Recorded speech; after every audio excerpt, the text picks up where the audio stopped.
സായിപ്പിന്റെ issue എന്താന്ന് അവൻ തന്നെ നിങ്ങളോടെല്ലാം പറഞ്ഞതല്ലേ ഉള്ളു. സായിപ്പിന്റെ ഇഷ്യൂ ഞാൻ പറയാം. ഒരു കുണ്ണെ വീട്ടിൽ കൊണ്ടുവന്നു. ഞാൻ പറയാതെ ബാക്കിയൊക്കെ നിങ്ങൾ വിചാരിച്ചാൽ മതി. ഒരു കുണ്ണെ വീട്ടിൽ കൊണ്ടുവന്ന് അവൻ എന്തോ പ്രശ്നമുണ്ട്. കൊച്ചിന്റെ വണ്ടി എടുത്ത്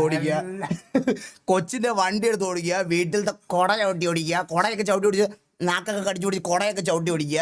ഇതൊക്കെയായിരുന്നു പുള്ളിയുടെ മെയിൻ വിനോദം.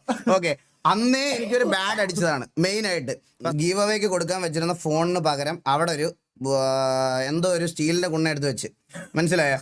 അത് വെച്ചിട്ട് പുള്ളി നൈസായിട്ട് അവിടുന്ന് വീട്ടിൽ നിന്ന് വിട്ട് പുള്ളിയുടെ പാട്ടിന് പോയിട്ട് ഇത് നമ്മൾ ഇവിടെ വന്ന് കേസ് കൊടുക്കുന്ന കാര്യങ്ങളൊക്കെ ആയിട്ടാകട്ടെ.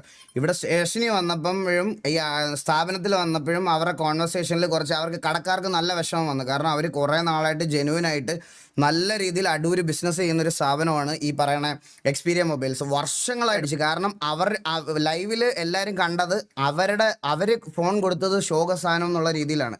ഇത് ഇവൻ മാറ്റി വെച്ചതാണ്, മനസ്സിലായോ? അപ്പോൾ അവിടുത്തെ കോൺവെർസേഷനും അതെല്ലാം കുറച്ച് ശോകമായപ്പോഴത്തേക്കിനും എല്ലാവർക്കും ഫീൽ ബാഡ് അടിച്ചു. അപ്പം നമ്മൾ അതിനകത്ത് കുറച്ച് ഇടപെട്ട് കാര്യങ്ങളൊക്കെ സെറ്റ് ചെയ്ത് കൊടുത്തു. അല്ല